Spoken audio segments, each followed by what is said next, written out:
Hello friends, welcome back to cinema secrets. இன்னைக்கு இந்த வீடியோல நான் பேச போற விஷயம் ரொம்ப ஒரு ஜாலியான மேட்டர் நண்பர்களே. ஜாலியான மேட்டரா? கஷ்டப்பட்டு அவன் வில்லன் நடிகர்கள் அழகான பொண்டாட்டியை பார்த்து கல்யாணம் பண்ணிக்கிறானுங்க. இவனுங்களை இன்டைரக்டா நீ சைட் அடிக்கிறது பேர் ஜாலியான மேட்டரா? ரொம்ப விவகாரமா போயினுங்கிற நீ அப்படின்ற மாதிரிலாம் தயவு செய்து என்ன கேள்வி கேட்காதீங்க நண்பர்களே. ஏன்னு பாத்தீங்கன்னா இந்த வீடியோல வில்லன்கள் மனைவிகளை சைட்டு மட்டும் அடிக்கிறது கிடையாது, அவங்க என்னென்ன அச்சீவ்மெண்ட்ஸ் எல்லாம் பண்ணிருக்காங்க அப்படின்ற நல்ல விஷயங்களை பத்தியும் பேச போற நண்பர்களே. அதனால வில்லன் நடிகர்களுக்கு சப்போர்ட்டிவா தான் இந்த வீடியோ இருக்க போகுது. அதனால நீங்க எதுவும் தப்பா நினைக்க வேணாம். இது மட்டும் இல்லாம தமிழ் சினிமா ஆதி காலத்துல இருந்து எடுத்துக்கிட்டோம்னு வைங்களேன், என்னதான் வில்லன் நடிகர்கள் அழகாகவும் ஹீரோ மாதிரியும் ஆஜான பாகுவா இருந்தாலும் ஒற்றக்குச்சி மாதிரி இருக்கிற நம்ம ஹீரோக்கள் கையில அடி வாங்கி ஹீரோயினை தொட்டு கூட பார்க்காம அவங்க வாசனையே இல்லாம கடைசியில வில்லத்தனம் பண்ணி செத்து போயிடுவானுங்க. சோ இந்த மாதிரி அவல நிலை ஆன் ஸ்கிரீன்ல மட்டும் தான் இருக்குது அப்படின்னு நம்ம பார்த்து பொங்கிருக்கிறோம். ஏன் சமீபத்துல கூட மன்சூர் அலி கான் பொங்குனார் பாத்தீங்களா? த்ரிஷாவை ஆன் ஸ்கிரீன்ல ஒரு ரேப் காட்சி நம்மளுக்கு கிடைக்கலேன்னு ஐயோ வாயிலடி நான் தப்பா எதுவுமே சொல்லலங்க. அதெல்லாம் வில்லன்களோட ஆதங்கம் அப்படின்னு கூட நம்ம சொல்ல முடியாது. ஏன்னு பாத்தீங்கன்னா ஆன் ஸ்கிரீன்ல தான் வில்லன்களோட கேரக்டர் இப்படி இருக்குமே தவிர ஆஃப் ஸ்கிரீன்ல ஹீரோயினோட அழகான பெண்களை திருமணம் பண்ணிக்கிட்டு ரொம்ப ஜாலியா குடும்பம் நடத்திட்டு இருக்காங்க அந்த நடிகர்கள். அதுவும் அந்த வில்லன் நடிகர்கள்லாம் யாரு, அவங்க மனைவிகள்லாம் யார் அப்படின்றத பத்தி தான் இந்த வீடியோல நான் தெள்ள தெளிவா பேச போறேன் நண்பர்களே. அதனால வீடியோவை கடைசி வரைக்கும் ஸ்கிப் பண்ணாம பாருங்க. பல அதிர்ச்சிகள் உங்களுக்கு காத்துட்டு இருக்கு அப்படின்னு சொல்லிக்கிட்டு இப்ப நான் வீடியோல போறேன். அதுக்கு முன்னாடி முகவை பிலிம்ஸோட தயாரிப்புல அங்கேயர் கண்ணன் அவர்கள் ஹீரோவா நடிச்சு சரவண சக்தி அவர்களோட இயக்கத்துல வெளிவந்திருக்கிற படம் தான் கிளாஸ்மேட்ஸ் அப்படின்ற ஒரு படம். இந்த படத்தை நான் சமீபத்துல பார்த்தேன். அதாவது இன்னைக்கு இருக்கிற காலகட்டத்தில் ட்ரக்ஸ், வெப்பன்ஸ், வயலன்ஸ் அப்படின்ற மாதிரி படத்தை எடுத்து கோடி கோடியா சம்பாரிச்சிட்டு இருக்காங்க. ஆனா இந்த படத்துல நம்ம ஹெல்த் அட்வைசரி போடுவோம் பாத்தீங்களா, குடியை கெடுக்கும், குடிப்பழக்கம் உடல் நலத்தை கெடுக்கும் அப்படின்ற ஒரு விஷயத்தையும் தாண்டி கூட பழகிற நண்பர்களோட வாழ்க்கையும் கெடுக்கும், ஏன் நீ ட்ரீட்மெண்ட் எடுக்க போற உன் டாக்டரே கெடுக்கும் அப்படின்ற ஒரு இன்ஃபர்மேட்டிவான ஒரு படத்தை ரொம்ப காமெடி கலந்து ஜாலியா சொல்லியிருக்காங்க. மயில்சாமி அவர்களோட கடைசி படமா, அதனால மயில்சாமி அவர்களோட ரசிகர்கள் இந்த படத்தை தியேட்டர்ல பார்த்து கொண்டாடுங்க. ஒரு ஜாலியான வீக்கெண்ட் என்டர்டைனர் அப்படின்னு நான் சொல்லுவேன். இந்த படத்தை தியேட்டர்ல பாருங்க, டோன்ட் மிஸ் இட் நண்பர்களே. இப்ப இந்த லிஸ்ட்ல முதலாவதா சொல்ல போற அந்த வில்லன் நடிகர் யாருன்னு பாத்தீங்கன்னா ஆஷிஷ் வித்யார்த்தி அவர்கள். தமிழ் சினிமால கடைசி வரைக்கும் தமிழே கத்துக்காம தமிழிலேயே பேசாம டப்பிங் ஆர்டிஸ்ட போட்டு நடித்து சாதித்த ஒரு வில்லன் நடிகர் தான் ஆஷிஷ் வித்யார்த்தி அவர்கள். ஏன்னா அவரோட படங்கள் எல்லாமே பாத்தீங்கன்னா தமிழ்ல டயலாக் ஒரு பக்கம் போவோம், அவர் வாய் ஒரு பக்கம் போயிட்டு இருக்கோம். ஏன்னா அவர் ஹிந்தியில தான் பேசுவாரு, நீங்க தமிழ்ல ஏதாவது போட்டுக்கோடா அப்படின்ற மாதிரி சொன்ன ஒரு தைரியமான ஒரு வில்லன் நடிகர் அப்படின்னு நான் சொல்லுவேன். இவர் பாத்தீங்கன்னா ஆன் ஸ்கிரீன்ல மட்டும் தான் இந்த மாதிரி தைரியமான ஆளான்னு பாத்தீங்கன்னா இல்லங்க, ரியல் லைஃப்லயும் ரொம்ப ரொம்ப தைரியமான ஆளு. ஏன்னு பாத்தீங்கன்னா சமீபத்துல இவருக்கு 60வது வயசுல 2வது திருமணம் பண்ணிக்கிட்டாரு ரூபாலி பர்னா அப்படின்றவங்கள. ஏன்னா இதுக்கு முன்னாடி அவருக்கு ஒரு முதல் பொண்டாட்டி இருக்கிறாங்க, அவங்களோட பேர் பிலோ வித்யார்த்தி அப்படின்றாங்க. 2022வது வருஷம் அவங்களை டிவோர்ஸ் பண்ணி ஒரே வருஷத்துல 2023ல ரூபாலி அவர்களை திருமணம் பண்ணிட்டாரு. எதனால டைவர்ஸ் பண்ணாரு அப்படின்ற ஒரு காரணத்தை சொல்லல.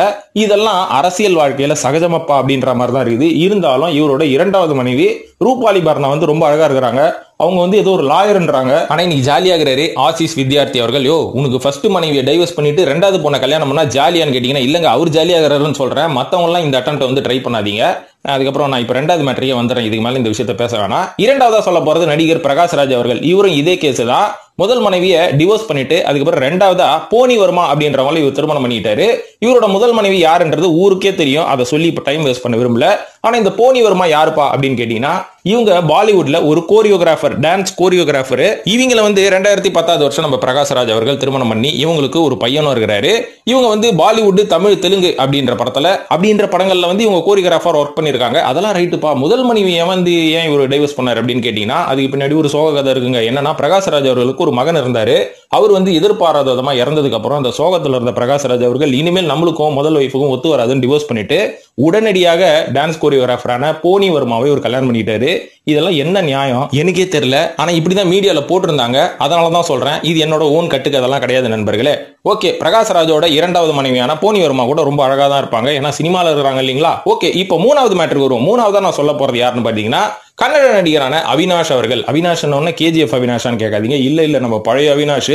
சந்திரமுகி படத்துல வாசல்ல நின்று சிலும்பு இருப்பாருங்க, அவரு தான் அவரு. அந்த அவினாஷ் நம்ம நிறைய படத்துல பார்த்திருப்போம், ராஜபாட்டையில பார்த்திருப்போம், திருமலை தாங்க அவரோட முதல் தமிழ் படமே. அதுக்கு முன்னாடி ஒரு கன்னட படத்துல தான் நடிச்சிட்டு இருந்தாரு. அவரோட மனைவி யாருன்னு பாத்தீங்கன்னா அவங்களும் ஒரு நடிகை தான், அவங்களோட பேர் தான் மாளவிகா. அவங்களோட நீங்க நிறைய படத்துல சமீபத்துல கேஜிஎஃப்ல பார்த்திருப்பீங்க, கதை கேட்டு இருப்பாங்கல்ல உட்காந்து. அதுக்கப்புறம் ஜேஜேல நம்ம மாதவன் அவர்களுக்கு மாமா வேலை, மாமி வேலை பார்ப்பாங்களே, சோ இந்த நடிகை தான். இவங்க பாத்தீங்கன்னா ரொம்ப அழகா இருப்பாங்க, ஏன்னா நடிகை இல்ல. சோ இந்த நடிகை வந்து அப்பவே ஒரு கரெக்ட் பண்ணிட்டாரு. ஏன்னா இவங்க ரெண்டு பேரும் சேர்ந்து சினிமாக்குள்ள வரதுக்கு முன்னாடியே சீரியல், கன்னட சீரியல்ல நடிச்சிட்டு இருந்தாங்களாம். அப்பவே இவங்களோட காதல் மலர்ந்து விட்டது. அதுக்கப்புறம் 2001 வருஷம் இவங்க ரெண்டு பேரும் திருமணம் பண்ணிக்கிட்டாங்க. அது மட்டும் இல்லாம இவங்க அவினாஷ் மனைவி மாளவிகா அவங்க பாருங்க, இவங்க வந்து ஒரு லாயரும் கூடங்க. அதையும் தாண்டி பிஜேபியில ஒரு பேச்சாளரா பாருங்க எந்த அளவுக்கு வெயிட் அப்படின்ற மாதிரி. இப்ப நான்காவதா சொல்ல போற நடிகர் வந்து ஹரிஷ் உத்தமன் அவர்கள். இவரும் பாக்குறதுக்கு நல்லா 6 அடியில அழகா ஹீரோ மாதிரி தான் இருப்பாரு. என்ன பண்றது, தமிழ் சினிமால அழகா இருந்தா எவனுக்குமே பிடிக்காது, உடனே வில்லன் ஆகிடுவானுங்க. ஒற்றைக்குச்சி மாதிரி இருக்கிறவங்க எல்லாம் ஹீரோ ஆகிடுவானுங்க. இதுதான் தமிழ் சினிமாவின் கிரகம் அப்படின்னு நான் சொல்லுவேன்.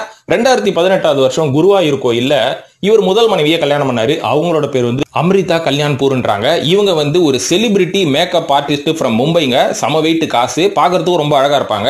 ஆனா எதிர்பாராத விதமா 2019 வருஷம் இவங்க ரெண்டு பேருக்கும் டிவோர்ஸ் ஆனதுக்கு அப்புறம் 2022 வருஷம் ஒரு மலையாள நடிகையான சின்ன குருவிலா அவர்களை வந்து ஒரு திருமணம் பண்ணிக்கிட்டாரு. ரெண்டு மனைவியும் அழகா தாங்கிறாங்க. ஹரிஷ் உத்தமனும் அழகா தாங்கிறாரு, ஜாலியா வாழ்ந்துங்கிறாரு. இப்ப ஐந்தாவதா சொல்ல போற நடிகர் தான் ராகுல் தேவ் அவர்கள்.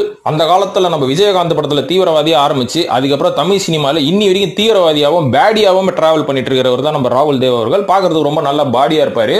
இவர் வந்து தமிழையும் தாண்டி எந்தெந்த லாங்குவேஜ்ல நடிச்சிருக்காரு தெரியுங்களா? ஹிந்தி, தெலுங்கு, கன்னடா, மராத்தி, பெங்காலி, போஜ்பூரி, குஜராத்தி, பஞ்சாபி, ஒடி மற்றும் மலையாளம். ஏப்பா வேற ஏதாவது மொழிகள் இருக்குதா? இருந்தா கொஞ்சம் சொல்லுங்களேன், நம்மளும் கத்து வச்சுப்போம். ஏன்னா ஒரு மொழியை கத்துக்கிட்டு உள்ளூரே தாண்ட முடியாத அளவுக்கு கஷ்டப்பட்டுக்கிறேன். விடுங்க, ரைட்டு விடுங்க, நம்ம ஊருக்கு இந்த மொழியே போதும். சோ இவர் வந்து முதல்ல திருமணம் பண்ணது 1998 வருஷம் ரீனா அப்படின்றவங்களை திருமணம் பண்ணாரு. ஆனா எதிர்பாராத விதமா 2009 வருஷம் கேன்சர்னால அவங்க இறந்துட்டாங்க. இவருக்கு SM சித்தார்த்னு ஒரு பையனும் இருக்காங்க. இப்போ வந்து என்ன பண்ணிட்டு இருக்காருன்னா ஒரு அழகு தேவதையோட ரிலேஷன்ஷிப்ல இருக்கிறாருங்க. அவங்க யார் தெரியுங்களா? அவங்க தான் தனி ஒருவன் படத்துல அரவிந்த் சுவாமி அவர்களுக்கு ஜோடியா வந்த ஒரு நடிகை. பேர் ஞாபகம் இருக்கா? பேரை சொல்றேன். அவங்க வந்து ஒரு மாடலும் கூடவா அப்படின்னு சொல்லி நான் கேள்விப்பட்டேன்.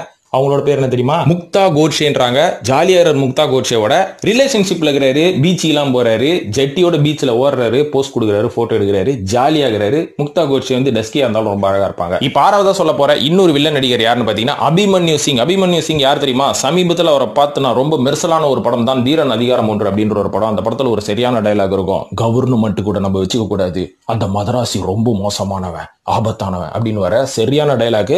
ஆனா இவர் தமிழ்ல முதல்ல அறிமுகமான படம் எது அப்படின்னு பாத்தீங்கன்னா தலைவா அப்படின்ற படம் தான். இல்ல அதுக்கு முன்னாடி வேலாயுதத்திலே அறிமுகமாயிட்டாரா. இருந்தாலும் தமிழ், தெலுங்கு, ஹிந்தி அப்படின்ற மொழிகளில் படங்களில் ஒரு வளம் வந்தவர் தான் அப்படின்னு நம்ம சொல்லலாம். இவரோட மனைவி தான் சர்கம் சிங் அப்படின்றாங்க. இவங்களும் பாக்குறதுக்கு ரொம்ப அழகா இருக்கிறாங்க. இவங்க வந்து பாத்தீங்கன்னா ஒரு ஹோம் மேக்கர் அப்படின்ற மாதிரி சொல்லப்படுது. இவங்களுக்கு வந்து 2 பசங்க இருக்கிறாங்க, ஜுலு மற்றும் அமேலியா அப்படின்ற மாதிரி. ஒரு ஜாலியான குடும்பத்தோட ரொம்ப சந்தோஷமா இருக்கிறாருப்பா அபிமன்யு சிங். இவங்களோட மனைவியும் அழகா இருக்காங்க, நோட் பண்ணிக்கோங்க. இப்ப ஏழாவதா சொல்ல போற நடிகர் வந்து ஒரு தெலுங்கு வில்லன் நடிகராக இருந்தாலுமே கூட தமிழ்ல ஒரு ஏகப்பட்ட படங்கள் நடிச்சிருக்காரு. அவரோட பேர் தான் அஜய். விஜயவாடால பிறந்து ஹைதராபாத்ல செட்டில் ஆகி இங்க காலேஜ் படிக்கும் போது கூட படிச்சவங்கள லவ் பண்ணி அன்னில இருந்தே லவ் ஸ்டோரி ஆரம்பிச்சு அதுக்கப்புறம் திருமணமும் பண்ணிருக்காரு அஜய் அவர்கள். அவங்களோட பேர் என்னன்னு பாத்தீங்கன்னா ஸ்வேதா ராவுரி அப்படின்றாங்க. 2005 வருஷம் காலேஜ் எல்லாம் முடிச்சதுக்கு அப்புறம் திருமணம் பண்ணிருக்காரு. இவங்களை வந்து பாத்தீங்கன்னா ஃபேஷன் டிசைனிங் படிக்க வச்சிருக்காரு. என்ன மாதிரி ஒரு கணவர் பாருங்க. என்னதான் ஆன் ஸ்கிரீன்ல வந்து வில்லத்தனம், முரட்டுத்தனமான வில்லத்தனம் பண்ணாலும் மனைவி படிக்க நினைச்ச ஒரு படிப்பை ஃபேஷன் டிசைனிங் படிக்க வச்சிருக்காரு. அது மட்டும் இல்லாம இவங்க 2 குழந்தைகளை பெற்றதுக்கு அப்புறமா இவங்களை ஒரு ஹோம் மேக்கரா ஆக்காம இவங்களுக்கு வந்து ஒரு பியூட்டி பேஜன் சொல்லக்கூடிய மிஸ்ஸஸ் இந்தியா அப்படின்ற ஒரு பியூட்டி பேஜன், ஒரு பியூட்டி காம்படிஷன்ல கலந்துக்க வச்சு அவங்களை ஃபைனலிஸ்ட் ஆக்கி விட்டுருக்காருங்க. இதுதாங்க ஒரு கணவரோட கடமை. மனைவி என்ன எதிர்பார்க்கறாங்களோ நினைக்கிறாங்களோ அதை செஞ்சு கொடுக்கணும். அதுதான் ஒரு கணவரோட 100% கடமை அப்படின்னு நான் சொல்லுவேன். ஏன்னா என்னதான் வந்து பாக்குறதுக்கு இவங்களோட மனைவி வந்து ரொம்ப அழகா இருந்தாலும் மனதளவில் அஜயும் வந்து ரொம்ப அழகானவர் தான் அப்படின்னு நான் சொல்லிப்பேன். இப்ப 8வதா சொல்ல போற இன்னொரு நடிகர் வந்து கபீர் துஹான் சிங். இவரோட நீங்க வேதாளம், அதுக்கப்புறம் வேற என்னென்னமோ படங்கள்லாம் ரெக்க அந்த மாதிரி படங்கள்லாம் தமிழ் சினிமாவில் பார்த்திருப்பான். ஆக்ஷன் படத்துல டூப்பாலாம் பண்ணியிருப்பாங்க. இவருக்கு பயங்கரமா யோசிச்சிருப்பாரு சுந்தர்சி. இவரோட மனைவி யாருன்னு பாத்தீங்கன்னா சீமா சஹல் அப்படின்றாங்க. இவங்க ஹரியானால ஒரு மேக்ஸ் டீச்சரா வேலை பார்க்கறாங்களாம். இவங்க வந்து சமீபத்தில் ஒரு திருமணம் பண்ணிக்கிட்டாரு. ரொம்ப சிம்பிள் வெட்டிங் அப்படின்ற மாதிரி சொல்லப்படுது. இப்போ 9வதா சொல்ல போற நடிகர் முரளி சர்மா அவர்கள். நிறைய தெலுங்கு படத்துல, அதுவும் குறிப்பா அல்லு அர்ஜுனோட படத்துல பார்த்திருப்போம். தமிழ்ல வந்து ஏகப்பட்ட படங்களை இவர் நம்ம பார்த்திருப்போம். முரளி சர்மா அப்படின்றவரை ஏன் அஞ்சான்ல கூட வருவார் பாத்தீங்களா. இவருக்கு வந்து 2 திருமணங்கள் நடந்திருக்கு. இவர் வந்து சமீபத்தில் திருமணம் பண்ண அந்த மனைவியின் பெயர் என்ன அப்படின்னு பாத்தீங்கன்னா அஸ்வின் கல்சேகர் அப்படின்றாங்க. ரொம்ப அழகா டிஃப்ரெண்டா இருக்கிறாங்க பாக்குறதுக்கு. ஆனா நம்ம முரளி சர்மா வந்து கிட்டத்தட்ட 130 படங்கள் நடிச்சிருக்காருங்க. தெலுங்கு, தமிழ், மராத்தி, கன்னடா அப்படின்ற மாதிரி சொல்லிட்டு போலாம். இவரோட முதல் மனைவியை பத்தி சொல்றேன். இவரோட முதல் மனைவி வந்து ஒரு மராத்தி தான். மராத்தியாக இருந்தாலும் இவங்க ஒரு மராத்தி ஆக்ட்ரஸ் தான். அதாவது இவங்களோட லவ் ஸ்டோரி எப்படி இருக்குன்னு பாத்தீங்கன்னா முரளி சர்மாக்கு இவங்க 2வது மனைவி. ஆனா முரளி சர்மாவும் இவங்களுக்கு 2வது கணவர். என்னங்க ஒரே குழப்பிட்டு இருக்கிறான்ல, சொல்றேன் பாருங்க. இவங்களோட முதல் கணவர் யாருன்னு பாத்தீங்கன்னா நிதிஷ் பாண்டே அப்படின்றாங்க. 2002 வருஷம் இவங்களுக்கு டிவோர்ஸ் ஆனதுக்கு அப்புறம் 2009 வருஷம் முரளி சர்மாவை கல்யாணம் பண்ணி இவங்க செட்டில் ஆயிட்டாங்க. அதே மாதிரி முரளி சர்மாவோட முதல் மனைவி இருக்காங்க பாத்தீங்களா, மராத்தி ஆக்ட்ரஸ் சொன்னேன், அவங்களுக்கு வந்து இரண்டாவது கணவரே நம்ம முரளி சர்மா அவர்கள் தான். அது மட்டும் இல்லாம அஸ்வின் கல்சேகருக்கும் இரண்டாவது கணவர் நம்ம முரளி சர்மா அவர்கள் தான். சோ இந்த அஸ்வின் கல்சேகர் யாருன்னு பாத்தீங்கன்னா சக்திமான் சீரியல் எல்லாரும் பார்த்திருப்போம், அதுல வில்லியா நடிச்சாங்களா. அது மட்டும் இல்லாம சமீபத்துல வந்த மேரி கிறிஸ்மஸ் அப்படின்ற படம் விஜய் சேதுபதியும் கேட்ரினா கைஃபும் நடிச்சிருப்பாங்கல்ல, அதுல ரோனின்னு ஒரு கதாபாத்திரம் வரும். அந்த கதாபாத்திரத்துக்கு மனைவியா ஸ்கார்லெட் அப்படின்ற கதாபாத்திரத்தில் நடிச்சவங்க தான் இந்த அஸ்வினி கல்சேகர் அப்படின்னு நான் சொல்லுவேன். ஓகே, இப்போ 10வதா சொல்ல போற இன்னொரு சூப்பரான ஒரு வில்லன் நடிகர் யார் தெரியுங்களா? பிரதீப் ராவத். எங்க கேள்விப்பட்ட மாதிரி இதுன்னு பாத்தீங்கன்னா அன்னைக்கு கஜினி படத்துல வந்து ட்வின் வில்லனா வந்து இன்ட்ரோடியூஸ் ஆகி இன்னைக்கு அஜித் விஜய்னு எல்லாரோடையும் ரவுண்ட் அடிச்சிட்டாரு. ஒரு நல்ல தரமான வில்லன் தான். இவரோட மனைவி கூட ஒரு ஹோம் மேக்கர் அப்படின்றாங்க, பாக்குறது ரொம்ப அழகா இருக்காங்க. இவர் பிறந்து வளர்ந்தது எல்லாமே ஜபல்பூர் அப்படின்ற மாதிரி சொல்லப்படுது. சோ கஜினில வந்து இன்ட்ரோடியூஸ் ஆனதுக்கு அப்புறம் இவர் வந்து சமீபத்தில் கல்யாணம் பண்ணி இவருக்கு ஒரு பையனும் இருக்கான். பையனும் பாக்குறதுக்கு ஹீரோ மாதிரி இருப்பான் அப்படின்றாங்க. இவரோட மனைவியின் பெயர் தான் கல்யாணி ராவத் அப்படின்ற மாதிரி சொல்லப்படுது. இவங்களுக்குள்ள ஒரு நல்ல ஒரு ஸ்பெஷாலிட்டி என்னன்னா, எந்த ஈவெண்ட் எது நடந்தாலுமே இவர் தனியாவே போக மாட்டாரு, மனைவியோட தான் போவாரு, ஃபேமிலியோட தான் போவாரு. என்னதான் வில்லன் நடிகராக இருந்தாலும் ஃபேமிலியோட எவ்வளவு அட்டாச்சா இருக்காரு பாருங்க. இதெல்லாம் இவங்க கிட்ட இருந்து நம்ம கத்துக்கணும். 11வதா நம்ம ஊருக்கே திரும்பி வரேன், எங்கேயோ வடநாட்டுக்கு ட்ரிப் அடிச்ச மாதிரி இருக்குதுல்ல. 11வதா நம்ம நடிகர் ஆர்கே சுரேஷ் அவர்களை பத்தி சொல்லலாம். இவர் வந்து கிட்டத்தட்ட ஒரு 2 மேரேஜ் பண்ணிட்டார் அப்படின்னு நம்ம சொல்லலாம். முதல் மேரேஜ் வந்து அவரோட காலேஜ் ஃப்ரெண்டான, அவங்களோட பேர்லாம் இவர் சொல்ல விரும்பல, அதனால ஒரு காலேஜ் ஃப்ரெண்டு அப்பத்துல இருந்தே லவ் பண்ணி கல்யாணம் பண்ணாரு. அவங்களுக்கு ஒரு பையன் இருக்கான். அதுக்கப்புறம் டிவோர்ஸ் ஆனதுக்கு அப்புறம் இரண்டாவதா ஒரு சீரியல் நடிகையான திவ்யா அப்படின்றவங்களை இவர் வந்து திருமணம் பண்ணிக்க போறேன் அப்படின்ற மாதிரி நிச்சயதார்த்தம் எல்லாம் பண்ணி சோசியல் மீடியால போஸ்ட்லாம் வந்தது. ஆனா எதிர்பாராத விதமா இவங்களோட திருமணம் நின்று போச்சு. அதுக்கப்புறம் மூன்றாவதா சொல்றேன் பாருங்க, இரண்டாவதா அது நின்று போனாலும் அது வந்து திருமண கணக்கு தான் எங்களை பொறுத்த வரைக்கும். மூன்றாவதா இவர் வந்து திருமணம் பண்ணது வந்து மது அப்படின்றவங்கள. இந்த மதுன்றவங்க யாருன்னு பாத்தீங்கன்னா சென்னையை சேர்ந்த ஒரு சினிமா பினான்சியர். எப்படி எனத்தோட சேர்ந்தது பாத்தீங்களா, அப்படிதான் இருக்கணும். அப்பதான் தொழில் வந்து விருச்சி அடையும் அப்படின்னு நான் சொல்லுவேன். சோ இவங்களை வந்து திருமணம் பண்ணி சமீபத்தில் இவங்களுக்கு ஒரு பெண் குழந்தையும் பிறந்தார்கள். சோ பாக்கிறதுக்கு மதுவும் ரொம்ப அழகா இருப்பாங்க.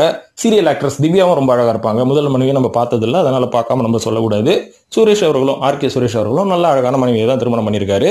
நம்ம அது கல்யாண மாலை வரன் பாக்குற மாதிரி பேசிட்டு இருக்க. Okay right. 12வதா ஸ்ட்ரைட்டா இன்னொரு வில்லனுக்கு வந்துடுறேன் நான். அந்த 12வதா சொல்ல போற வில்லன் நடிகரின் பெயர் தான் சோனு சூத் அவர்கள். என்னதான் வந்து ஆன் ஸ்கிரீன்ல டெரரான வில்லனா இருந்தாலும் மனதளவில் அவர் ஒரு ஹீரோ அப்படின்றத அவர் வந்து நிறைய இடத்துல நிரூபிச்சிருக்காரு.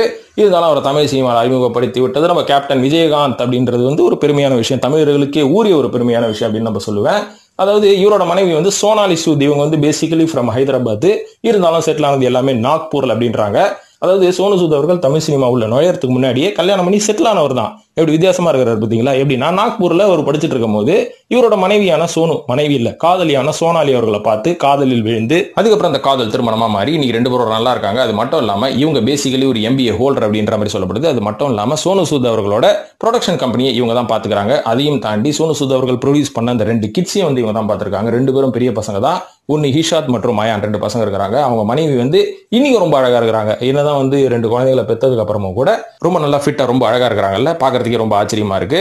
ஓகே, இப்போ 13வதா சொல்ல போற இன்னொரு வில்லன் நடிகர் யாருன்னு பாத்தீங்கன்னா சுரேஷ் கோபி அவர்கள் தான். ஏன்பா எனக்கு தெரிஞ்ச வரைக்கும் சுரேஷ் கோபி வந்து ஒரு ஹீரோ தானே அப்படின்னு கேட்டீங்கன்னா ஹீரோ தாங்க. இருந்தாலும் மலையாளத்திலே எனக்கு தெரிஞ்சு ஒரு 5 படத்துல வில்லனா நடிச்சிருக்காரு. தமிழ்ல வந்து எனக்கு தெரிஞ்சு படத்துல வில்லன் தானே அவரு. இருந்தாலும் அவரோட மனைவி வந்து ரொம்ப ரொம்ப அழகா இருக்கிறாங்க, பாக்குறதுக்கு ஹீரோயின் மாதிரியே இருக்கிறாங்க. ஆனா 1990வது வருஷம் தான் இவங்களுக்கு கல்யாணம் ஆயிருக்குது. இவங்களுக்கு 5 குழந்தைங்க பிறந்திருக்காங்க. அதுல லட்சுமி அப்படின்ற முதல் குழந்தை 1.5 வயசு இருக்கும் போதே ஒரு ஆக்சிடென்ட்ல இறந்துட்டாங்க. இதையும் தாண்டி அவரோட பையன் ஒருத்தர் இருக்கிறாரு, கோகுல் சுரேஷ் அப்படின்றாங்க. இவரை தாங்க கிங் ஆஃப் கோத்தா அப்படின்ற ஒரு படத்துல நான் பார்த்தேன், போலீஸ் கேரக்டர் பண்ணிருப்பாரு. ரொம்ப நல்ல வருவ, கிட்டத்தட்ட சுரேஷ் கோபி மாதிரி தான் இருப்பாரு பாக்குறதுக்கு. இவ்வளவு பெரிய பையன்லாம் இருக்கிறாங்க. ஆனா அவரோட மனைவி ரொம்ப அழகா இருக்காங்க, சின்ன பொண்ணா. எப்படிங்க மெயின்டைன் பண்றீங்க? கொஞ்சம் அந்த ரகசியத்தை சொன்னா நாங்களும் கொஞ்சம் மெயின்டைன் பண்ணி ரொம்ப நாளா எங்க இருப்போம்ல அப்படின்ற மாதிரி கேட்க தோணுது. என்ன பண்றது தெரியல. இருந்தாலும் அவளோட மனைவியோட பேர் என்ன அப்படின்றத இன்னி வரையும் நான் குறிப்பிடல பாத்தீங்களா. அவங்களோட பேர் தான் ராதிகா நாயர். இவங்களும் சாதாரண ஆள் கிடையாது, ரொம்பவே ஃபேமஸான மலையாள நடிகையான அரண்முலா பொன்னம்மா அப்படின்றவங்கள பொண்ணு தான் இவங்க. 14வதா சொல்ல போற வில்லன் நடிகர் யாருன்னு பாத்தீங்கன்னா ஜான் கொக்கேன் அப்படின்றவர். தமிழ் சினிமாவில் வந்து இவரை வந்து தெரிய ஆரம்பிச்சதே சார்பட்டா பரம்பரை அப்படின்ற ஒரு படத்தில் நடிச்சதுக்கு அப்புறம் தான். அதுக்கு முன்னாடி வரைக்கும் ஜூனியர் ஆர்டிஸ்ட், 10 வில்லன்கள்ல ஒரு வில்லன், அதுக்கப்புறம் ஸ்டண்ட் மேனு, ஜிம்பாயி இந்த மாதிரிலாம் யூஸ் பண்ணிட்டு இருந்தாங்க இவரை. உதாரணத்துக்கு KGFல அவர் இருக்காருன்னு கூட நம்மளுக்கு தெரியாது, அந்த மாதிரி நடிச்சிருப்பாரு. பாகுபலி எல்லாம் சின்ன சின்ன ரோலுங்க. இந்த மாதிரி கஷ்டப்பட்டு முன்னேறி இவர் வந்து ஒரு நடிகராக இருக்கிறாரு. பேசிக்கலி இவர் வந்து கேரளா திருச்சூர்ல பிறந்து மும்பைல செட்டில் ஆகி அங்க போய் ஹோட்டல் மேனேஜ்மெண்ட்லாம் படிச்சு மாடலிங்லாம் பண்ணி படிப்படியா முன்னேறி இங்க வந்திருக்காரு.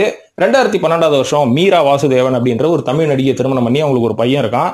அதுக்கப்புறம் டிவோர்ஸ் ஆனதுக்கு அப்புறம் 2019வது வருஷம் இங்க SS மியூசிக்ல BJவா வேலை செஞ்சுட்டு இருந்த பூஜா ராமச்சந்திரன் அவர்களை காதலித்து திருமணம் பண்ணி கொண்டார். சோ இவரை பொறுத்த வரைக்கும் இன்னொரு ஸ்பெஷாலிட்டி இருக்கு. இவர் எல்லா பெண்களுக்கும் இரண்டாவது கணவராக தான் போறாரு. ஏனே தெரியல. ஏன்னா மீரா வாசுதேவன் அவர்களுக்கும் இவர் இரண்டாவது கணவர் தான். பூஜா ராமச்சந்திரன் அவர்களுக்கும் இவர் வந்து இரண்டாவது கணவர் தான். ஏன்னா ஏற்கனவே பூஜா அவர்கள் விஜே கிரேக் அப்படின்றவரை திருமணம் பண்ணி கொஞ்ச நாள் குடும்பம் நடத்தினாங்க. அதுக்கப்புறம் அவரை டிவோர்ஸ் பண்ணிட்டு இவங்க கூட வந்துட்டாங்க. சோ அதனால இவரும் பாத்தீங்கன்னா இரண்டாவது கணவர் அப்படின்ற ஒரு லிஸ்ட்ல தான் இருக்காரு. இருந்தாலும் இவரோட 2 மனைவிகளும் ரொம்ப அழகா இருக்கிறனால தான் இந்த லிஸ்ட்ல இவரை கொண்டு வந்துட்டப்பா. சோ நண்பர்களே, இந்த லிஸ்ட்டை நான் இதோட கம்ப்ளீட் பண்ணிக்கிறேன். இதை கேட்டோன்னு உங்களுக்கு ஒரு டவுட் வந்திருக்கும். ஏப்பா, இந்த தமிழ் சினிமால இந்த 14 வில்லன் நடிகர்களோட மனைவிகள் மட்டும் தான் அழகாகிறாங்களா, மற்றவங்களாம் நான் கன்றாவியா இருக்கிறாங்களா அப்படின்னு கேட்டீங்கன்னா, இல்ல நண்பர்களே, இப்ப நான் தேடி கண்டுபிடிச்ச வரைக்கும் இந்த 14 பேர் தான். மீதி இருக்கிற லிஸ்ட் எல்லாம் அடுத்தடுத்த வீடியோல சொல்றேன். அப்ப இந்த மொட்டை ராஜேந்திரனோட பொண்டாட்டி ஏதோ தம்ப்நெயில்ல போட்டு வச்சிருக்கேன்னு பாத்தீங்கன்னா, அவரோட மனைவி பத்தி நான் தேடி கொண்டு தான் இருக்கிறேன். கூடிய விரைவில் அவங்கள பத்தி நான் போடுறேன். இந்த ஸ்டில் கொஞ்சம் அழகா இருந்தனால தான் தம்ப்நெயில்ல போட்டேன். நல்லா இருக்குதுல்ல பாக்குறதுக்கு. சோ இந்த விஷயத்த சொல்லி இந்த வீடியோ முடிச்சுக்கிறேன் நண்பர்களே. இது பற்றி உங்களோட கருத்துக்களை கமெண்ட் செக்ஷன்ல போட்டு வேற என்ன வெட்டித்தனமான சினிமா விஷயத்த பேசலான்றதையும் கமெண்ட் செக்ஷன்ல போடுங்க. அந்த மாதிரியான வெட்டித்தனத்தை அடுத்த வாட்டி பேசுறதுக்கு முயற்சி பண்றேன்.